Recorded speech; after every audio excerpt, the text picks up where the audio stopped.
Then a gospel we buy ya. You see Barnabas, no need Jesus no. Edi nkomo. Personal, you say bia or no Barnabas natural account to. Where the answer or do cry to me bisa question be. Now then I say, oh Barnabas to boase. Na odiaba. Enti uba be kind way. Okay. Why did the Christians hide the gospel of Barnabas? Okay.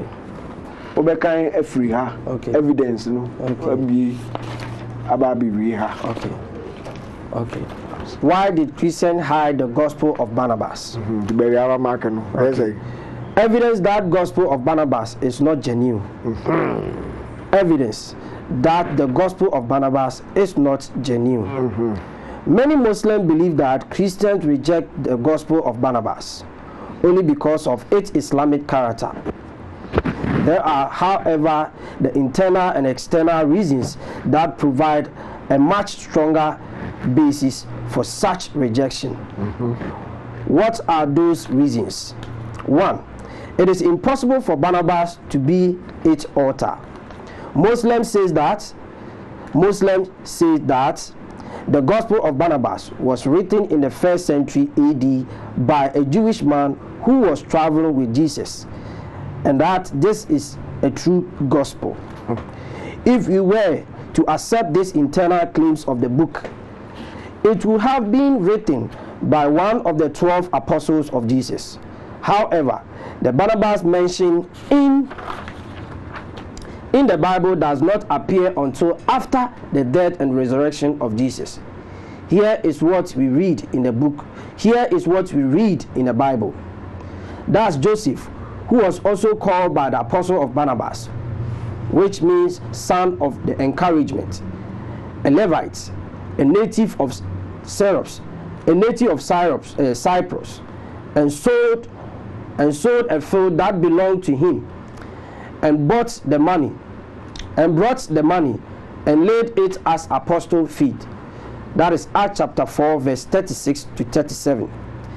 It is therefore the apostle who gave this man the name of Barnabas. He was certainly not one of the 12 apostles chosen by Jesus, whose names are quoted in 2 of the Gospels, Matthew chapter 10 verse 2 to 4 and Luke chapter 6 verse 14 to 16. Barnabas is not on any of this lists, and this name appear nowhere in the 4 Gospels. The Gospel of Barnabas, however, contradicts this fact, since it affirms that Jesus called Barnabas by his name on various occasions. As it is the case in the following example, Jesus replied, "Do not be sad, Barnabas, for those whom God has chosen before the creation of the world would not perish. Rejoice because your name is written in the book of life." Gospel of Barnabas chapter 19. Jesus could not have called Barnabas by his name, since he received only something after Jesus ascended to heaven. Here is additional evidence that this book was not written by Barnabas. The linguistic, historical, and geographical errors found in the book. If Barnabas has indeed been the author of the book, he should have known the essential of the Jewish life in his time. Let us see if this was the case. Enti ye bani tamu amobia hu say sa book no e fraud ampa. Okay. 1907. Okay. And our phone bi Lonsdale and Laura Ragg. One more translate Gospel of Barnabas into English. One more translate here no. And one evidence both internal and external no. Emma one more be conclude say book no a medieval fraud. Middle Ages fraud. Okay. Because more cramofo say you no during the 1st century. I didn't say you who the earliest manuscripts in both Italian and Spanish between 13th and 15th centuries. The then etimiko yesenia who can carry who say Barnabas be anywhere on Jesus nante na campus wotimi am ono nso na count aba enti enkofo researchers a omo adosuko say da bi bukoi e baba ha enipa aduni keke forgery enti ya hwe ne ma enokura ma medadi a ebe ha nyina enti omo no di omo introduction omo translate ye no omo wo introduction omo kan say external internal evidence which is a book no a forgery. I don't know missiologists for being so almost about the introduction. What missiologists should know about the Gospel of Barnabas? That is the book I'll be reading next. Maybe what take it? Okay. See. Okay. I see the Gospel of Barnabas (GB) is considered by many Muslims to be the definitive narrative of the life of Jesus. Its author has been purported to have been one of the Ishmael 12 disciples. Yet the GB contained details not found in the four biblical gospel, including news stories stating that Ishmael did not die on the cross as Christians teach, and that Judas was a substitute for Jesus. The Prophet Muhammad is mentioned by name in the GB on this basis. The canonical gospel are similarly discarded as the false. Among the first modern scholars to consider this work were Lodler in Laura Ragg, a husband and a wife team, who translated the GB in 1907 with an introductory disclaimer explaining their own disbelief in its validity. Thus, the Ragg's original work is widely cited by the researchers. Two manuscripts yielding 222 chapters of the GB exist, but not in the Aramaic, Greek, or Hebrew, the language spoken at the time. A number of scholars have studied the Ragg's translation of ascertain its authorship and the dates of origin.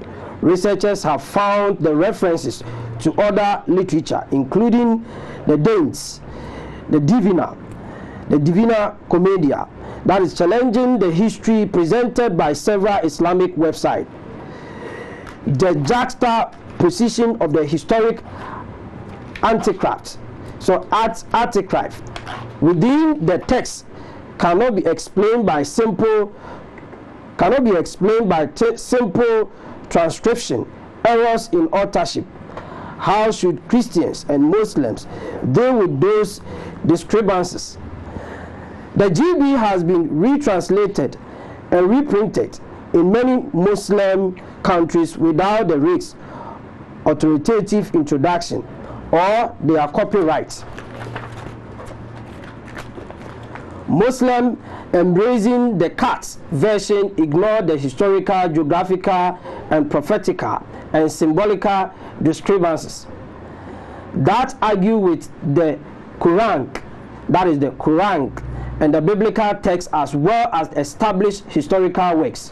While Muslims printed in Pakistan have continued to reprint the parrot work can be vaguely comprehended by the understanding Islamic culture. A Muslim may lie to protect his religion from dishonor. This seems to have been reason enough for Muslim publishers to remove the Ragg's introduction, as it is discredited its alleged origin and thus the validity of the bogus work. The GB validity is vital to the Muslims. If it is false, then the GB message about who Ishmael is untrustworthy. Moreover, if the GB is false, then without a doubt, Iblis, the name for the devil in the Quran, is certainly deceiving Islam about Ishmael. If the GB is a forgery, then it discredits ate Islam, the Quran, and they are propound. Hence, the miscellaneous required a basic knowledge of the GB and its history to share with the both Christian and Muslim community. After a and Chichimu at the Abenina, Ubia, who said, book no, a forgery. Be any more genuine because of far scripture way or the aquaco butter. Bibi no noa di bibia ka ho na be ya de fofo woti ase a enyi because hu no baby a na na ya hu say Barnabas no krampo no nkramofo say no ka Jesus won nante disclaimer o nko scripture mu nko hu Jesus disciples we are say we can man na say come 1908 na owura bi nso your friend no Sada Khalil Sada also translating Gospel of Barnabas and what they call Arabic. And also the introduction by say all historians agree that this book was written in the Middle Ages. Okay. Why you introduction have read there? Subsequent printing now we no because who to be within yourself say adiano enye no kre enye genuine. There's everything wrong about it. We can't be about error because Senga Barnabas or a Jew nipa no ne one and go to me who the Jewish life. Okay. Any names of locations, any name. In fact, so there's everything wrong about it. Okay. Everything is mixed up. Okay. To the point he say. Book unity because senke ko bubiemu a ka be hu errors bebre Capernaum no freak hard mark Capernaum or the ship or the way to say eniama no ngunu enewo mu enti ni tintin tete de ka kire nkamufo ni say semu wo enidaso bi say manya weapon bi a ye friend the Gospel of Barnabas enti no and ama munim die ekosoro ama ma beti Bible na se kura chei wo mo sua na Hebrew fo a book ni o mo dia ene ye di Hebrew ba be chichiri mu a ene o mo nyina yi if you say book no entimi and standing the test of time and rube bia ena yatiti mu a ye di abrega na fo so say mo hebi Mamu ntrama kremoni bi amfa me dada say gospel bi o hold my friend Gospel of Barnabas ne mu nsam no woti ani obeto Bible atwene mo sacrifice krampo mo ntimi anya bold amfa Ishmael din amako amu na ye ka mo sa ba be keka ne ma foforo dia ene ne esremo mo concentrate on mo dia mo nya research na mo hwehwe mu yi efize sese no obo ade ho asem komo e baaye no ekom no eko ye ye free ho ene no bibi e beba bia no ye hwem ne aye mpensem mu ne ahwe ne nukure ewo mu ye de abeto amanfo ani enti eno nti ene aye di program we baaye a sene e ba beka ya no obi me kan se mo kan ne nkramodi a mo mfa nkramufo ma ne se e kan ogidie ho asem ene ogidie ho asem ne ye kan na se ne da ye kan no process no ama bibi ebe ya finish product no ene ne hia FDA so we aduro we bibi na de ko FDA a enya finish product no no hwe o person ohun ingredients o person ohun de ko mu ansa na otimi ma ohun se eye product papa anase nye papa religion ba ye no ye nyina ya person settle with the finished product enye Quran na ye Bible if you say nyame asem na ba ye no se na nipa hu no ebedi obi nsem no o ye ni den se no ye tumi na asa di tumi we say so ba challenge na say challenge na dia e dey na o ye fa ho enti process no ehia kwa ache finished product okay and also ne ye botaya bibia no e betimi dia ye efihwemu ne ehunu enukure ewo mu okay anye saade a ye ma metena se Islam for ma mmeka mu na Africa mu gidie ho asema ene okay esumbia kan di gidie ho asem ene okay ede ne hu wiase adane aba ba ye senya moso da ye senya ebe ye na ana se seya na society say na se sa na say dia na ne ne pese mu hunu se esuma hodo a we wiase nyina say Christianity, say Judaism, say Islam, say kokuya na wa mame ayidi no bebre Hinduism na say Buddhism ni ayidi nyina no ni nyina ye impotent say okay adentia aye impotent efri say ade bia ba wiase a ye say efre no democracy, democratization and westernization of the world, you know. I'm a major religions we are seeing now. I am impotent. Or we bury morality in the sense of forgetfulness in the manuasi. Yo, what I say or the manuasi, and then we share punches or the buyer. Now, we are not talking about religion, but we are still talking about the truth of Yah and the whole principle and Ayeka. Now, you can say you can't be a religion, and you could be defending a religion. Am I to me every book of Barnabas? Am I to me who say, never be a you be munjina so, never be so a let's just say in some movie idea or more person or mocha, and I say in Troby, maybe on the shame. Son of a patch, true democracy, so I might nama be a jigger. I say, somewhere you do can we say, you do part.